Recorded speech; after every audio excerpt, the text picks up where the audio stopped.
అనుదినము దేవుని సన్నిధిలో ఆయన కృపావార్త కొరకు ఎదురు చూస్తూ ప్రార్థిస్తూ ఉన్నటువంటి ఆత్మీయులారా, నేటి వాగ్దానంగా దానియేలు గ్రంథం 6వ అధ్యాయం 16వ వచనం. నీవు అనుదినము తప్పక సేవించున నీ దేవుడే నిన్ను రక్షించును.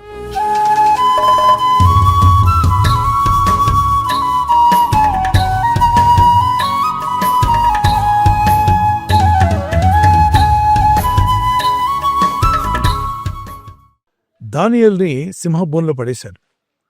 అయితే దానియేలు భక్తుడు, అనుదినము ప్రార్థించేవాడు. దానియేలు గ్రంథం 6:10 చదివినప్పుడు అతను మంచి భక్తుడని, ప్రార్థనాపరుడని, విశ్వాసవీరుడుగాను, తన పనుల్లో కూడా ఎక్కడ తప్పు లేకుండా ఒక క్రమశిక్షణ కలిగినటువంటి మంచి ఆత్మీయుడిగా ఉన్నాడు. ఇతని విషయంలో అతని తోటి పనివారే డీగ్రేడ్ చేద్దామని ఎంత ప్రయత్నించినా ఇతను పంక్చువాలిటీలో కరెక్ట్గా ఉంటున్నాడు. పనుల్లో చాలా సక్రమంగాను నిబద్ధతతో పనిచేస్తున్నాడు. ఒక రాజనీతి కలిగిన వాడుగాను, దైవభక్తిపరుడుగాను, నీతిమంతుడుగా అతను పనిచేస్తున్నాడు.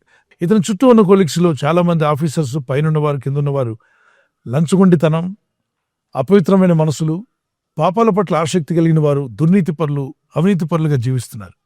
వారికి ఇతను అడ్డైపోయాడు. నీతిగా, న్యాయంగా జీవిస్తున్నప్పుడు అతని చుట్టూ ఉన్న వాళ్లే అతనికి శత్రులుగా మారి అతన్ని చిక్కుల్లో పడేయాలని ప్రయత్నాలు చేశారు. దానియేలు యొక్క ప్రవర్తనలో వారు గమనిస్తే ఇతన్ని మనం తక్కువ చేయడం చాలా అసాధ్యం, ఇతను డిగ్రేడ్ చేయలేం. ఒకే ఒక విషయంలో ఇతను పడగొట్టొచ్చని వాళ్ళు ఆలోచించారు. ఇతను దేవుని యందు భక్తి కలిగిన వాడు, దేవుని తప్ప ఎవరిని మొక్కడు. కాబట్టి మన రాజుగారి దగ్గరికి వెళ్ళి, రాజా, ఒక నెల పాటు వారి దేవుళ్ళని మొక్కకుండా నిన్ను మొక్కేలాగా ఒక చిన్న రూల్ పాస్ చేద్దాం అంటే, రాజుగారికి ఏంటి, పొగిడేవాళ్ళు ఉంటే పొగిడించుకోవడానికి ఆయన రెడీ. ఓకే, నో ప్రాబ్లం అని చెప్పి సైన్ చేశాడు. నిన్ను ఆరాధించిన వాళ్ళని తీసుకెళ్లి సింహాల బోన్లో పడేద్దాం, ఇక్కడ రాజువు కదా, నువ్వు ఏలువాడివి, ఒక నెల రోజులు నిన్ను ఆరాధించడానికి ఏం కష్టం, ఎన్నో దేవుళ్ళని, దేవతలను ఆరాధించేవాళ్ళు నిన్ను ఆరాధించకపోవడం ఏంటి అని చెప్పి మాయమాటలు చెప్పారు. కానీ ఇదంతా కుట్ర పన్నారు. మళ్ళీ ఒక నెల రోజుల పాటు రాజును ఆరాధించకపోతే వాళ్ళు తీసుకెళ్లి సింహాల బోన్లో పడేస్తా అన్నారుగా. ఈయన శత్రులైనటువంటి ఆ కొలీగ్స్ అధికారులతో మాట్లాడి నేరుగా దానియేలు ఇంటికి వెళ్ళారు.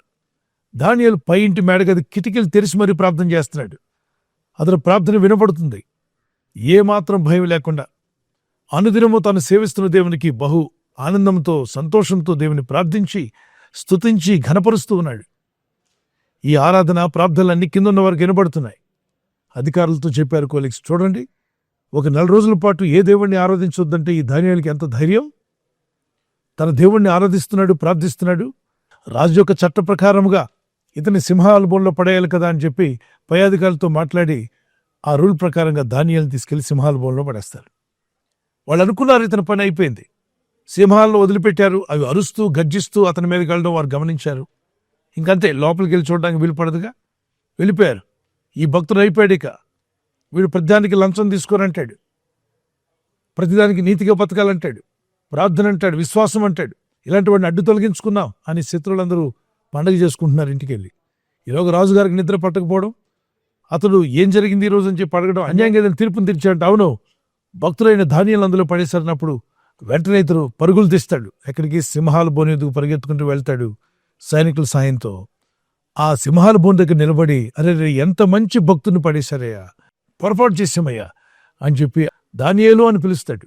పిలిస్తే లోపల నుండి ఒక స్వరం వినిపిస్తుంది. రాజా అంటాడు. ఉలిక్కి పడతాడు రాజు. ఏంటి, రాత్రి నేను సింహాల బోన్లో పడేశారు కదా, సింహాలు నీకు హాని చేయలేదా అంటే దానియేలు చెప్పిన సమాధానం, నేను అనుదినము సేవించిన నా దేవుడు తన దూతను పంపి సింహాల నోళ్లను బిగించేశాడు, సింహాల నోళ్లు మూయించేశాడు గనుక సింహాలు నా చుట్టూ కూర్చున్నాయి, నన్నేమీ అంటలేదు. అప్పుడు రాజు అంటాడు, అవును నిజమే, నీవు అనుదినము తప్పక సేవించిన నీ దేవుడే నిన్ను కాపాడును. ఎస్ పిల్లరా, మనము అనుదినము తప్పక దేవుని సేవిస్తున్నామా? అనుదినము సేవిస్తున్నట్లయితే ఖచ్చితంగా దేవుడు మనల్ని కాపాడువాడు. ఇతడు అనుదినము దేవుడిని ఎలా సేవించాడు? ఉదయమున, మధ్యాహ్నమున, సాయంకాలమున మనం అంతా కూడా చేస్తున్నాం. ఏంటది? ప్రార్థన కన్నా ఉదయం బ్రేక్ఫాస్ట్, మధ్యాహ్నం లంచ్, రాత్రికి డిన్నర్, 100 అయినా 106 అయినా ఈ 3 పనులు మాత్రం జరుగుతూనే ఉంటాయి. కానీ భక్తులైన దానియేలు విషయంలో ఉదయకాలం ప్రార్థన, బ్రేక్ఫాస్ట్ చేస్తాడు కానీ ప్రార్థన దానికంటే ముందుగా చేస్తాడు. మధ్యాహ్నం కూడా భోంచేస్తాడు కానీ దానికంటే ముందుగా కానీ తర్వాత కానీ ప్రార్థనలో కొంత సమయం గడుపుతాడు. సాయంకాలం డిన్నర్ చేస్తాడు కానీ ప్రార్థన మాత్రం మానడు. భక్తి కలిగిన వాడు. అతడు ముమ్మారు తిన్నాడని రాయలేదు కానీ ముమ్మారు ప్రార్థించాడని మాత్రం బైబిల్ చెప్తుంది. ప్రతిదినము ప్రార్థించి మానక ఆయన్ని సేవిస్తున్న వారి జీవితాలు తప్పించబడతాయి. ఈ ప్రార్థనా జీవితం అనేది అనుదినము ఉండాలి. తప్పక సేవించేవారుగా మనం ఉండాలి. ఎడతెగక ప్రార్థించేవారుగా, దేవుని ఎల్లప్పుడూ స్తుతించేవారుగా, నీ భక్తిలో, విశ్వాసంలో, ప్రార్థనలో ఎల్లప్పుడూ కంటిన్యూగా ముందుకు వెళ్ళండి. తప్పక మీరు తప్పించబడతారు, కాపాడబడతారు. ఓ చిన్న కీర్తన పాడుకుందాం. సింహాల బోనుకైనా సంతోషముగా వెళ్ళిరి, సింహాల బోనుకైనా సంతోషముగా వెళ్ళిరి, ప్రార్థించిన వెంటనే రక్షించే నీ హస్తము, ప్రార్థించిన వెంటనే రక్షించే నీ హస్తము. యెహోవా నీ నామము ఎంతో బలమైనది, ఎంతో బలమైనది, ఎంతో బలమైనది యెహోవా నీ నామము. ప్రార్థన పెద్ద కష్టమైన పనేం కాదు. దేవునితో మాట్లాడుట, ప్రార్థన దేవునితో సంభాషణ. విశ్వాసంతో ప్రార్థించండి, నమ్మిక ఉంచండి, నిరీక్షణ కలిగి ఉండండి, పట్టుదలతో ప్రార్థించండి, మరి అత్యాశక్తితో ప్రార్థన చేయండి. గొప్ప ఫలితాలు మీరు చూడబోతున్నారు. ప్రార్థించి ప్రయత్నించండి. ప్రార్థన ప్రయత్నం రెండు కూడా ఉండాలి. ప్రార్థన చేసుకుందాం. పరిశుద్ధమైన మా ప్రియ తండ్రి, భయంకరమైన సింహాల నోటి నుండి, ఆ సింహాల బోనులో నుండి నీ భక్తులైన దానియేలును తప్పించారు నాయన. దానియేలుని భక్తులు మీ యందు భయభక్తి కలిగి మీరు అనుగ్రహించిన ప్రతిరోజు తన జీవితంలో తప్పక మానక ప్రార్థించి నిన్ను సేవించాడు.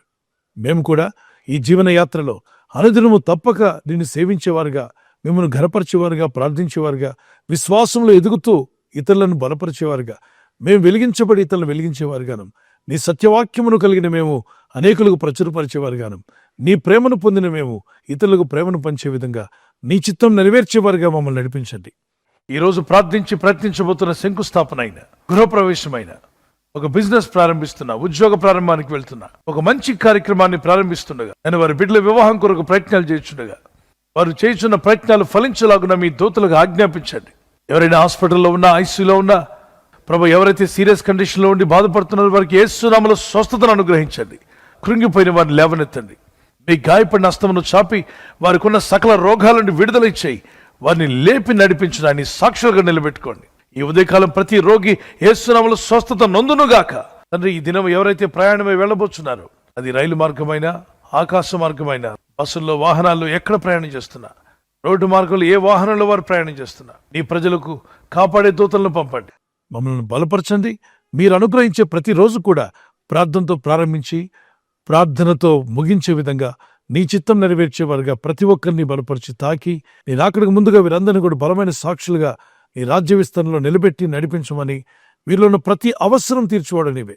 ప్రతి రోగం నుండి, ప్రతి వ్యాధి నుండి, ప్రతి సమస్య నుండి, ప్రతి శోధన నుండి తప్పించగల శక్తిమంతులైన యేసు నామములో ప్రార్థించి వేడుకుంటున్నాం మా పరలోకపు తండ్రి.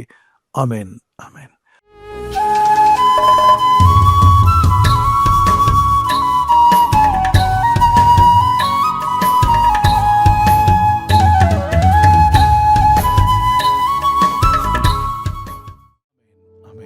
బర్త్డే జరుపుకునే వారికి happy birthday to you, many more returns of the day, God bless you. మీకు దేవుడిచ్చినటువంటి వాగ్దానం ఇర్మియా 1:8 నిన్ను విడిపించుటకు నేను నీకు తోడై ఉన్నాను. As you enter into new year, నూతన సంవత్సరంలో ప్రవేశిస్తుండగా దేవునితో నడిచే జీవితం, ప్రార్థించే జీవితాన్ని ప్రభు యేసు నామములో మీకు దయచేయునుగాక. God bless you with long life. మరి యానివర్సరీ జరుపుకునే వారికి happy wedding anniversary, many more returns of the day, God bless you. ప్రభు మిమ్మల్ని దీవించి బలపరిచి ఆయన రాకడ కొరకు మిమ్మల్ని సిద్ధపరచాలని ప్రార్థిస్తున్నాం. మరి భార్య భర్తకు లోబడాలి, భర్త భార్యను ప్రేమించాలన్న లేఖనాలు చాలా అద్భుతమైన విషయాలు దేవుడు చెప్పాడు. అలా జీవిస్తే మీ కుటుంబాలు కలిసి ఉంటాయి, ఆనందంగా మీరు జీవిస్తారు. సో మీకు దేవుడిచ్చిన వాగ్దానము, మీ ఫలము నిలిచిండుటకును నేను మిమ్మల్ని ఏర్పరచుకుని నియమించితనే. మీరు ఫలించి అభివృద్ధి పొందే రోజు వచ్చునుగాక. ఒకవేళ గర్భఫలం లేకుండా ఉంటే యేసుక్రీస్తు నామములో మీకు ఫలము దేవుడు దయచేయునుగాక. పిల్లలు కలిగి ఉంటే మీరు, మీ పిల్లలు కూడా వర్ధిల్లుదురుగాక. ఈ ఛానల్ ను మీరు సబ్స్క్రైబ్ చేసుకోవడం వలన 2 పనులు జరుగుతున్నాయి. ఒకటి, సువార్త జరుగుతున్నది, ఆత్మలు రక్షించబడుతున్నాయి. రెండవది, పేదలకు అనాథలకు ఈ ఛానల్ ద్వారా సహకారం అందించడం జరుగుతుంది. మనం సబ్స్క్రైబ్ చేసుకోవడం వలన అందరికీ సహాయం చేసిన వారమవుతున్నాం. ఖచ్చితంగా ఈ యూట్యూబ్ ఛానల్ ను సబ్స్క్రైబ్ చేసుకొని బెల్ బటన్ ను క్లిక్ చేయండి. మీకు వెంటనే మెసేజెస్ పంపబడతాయి.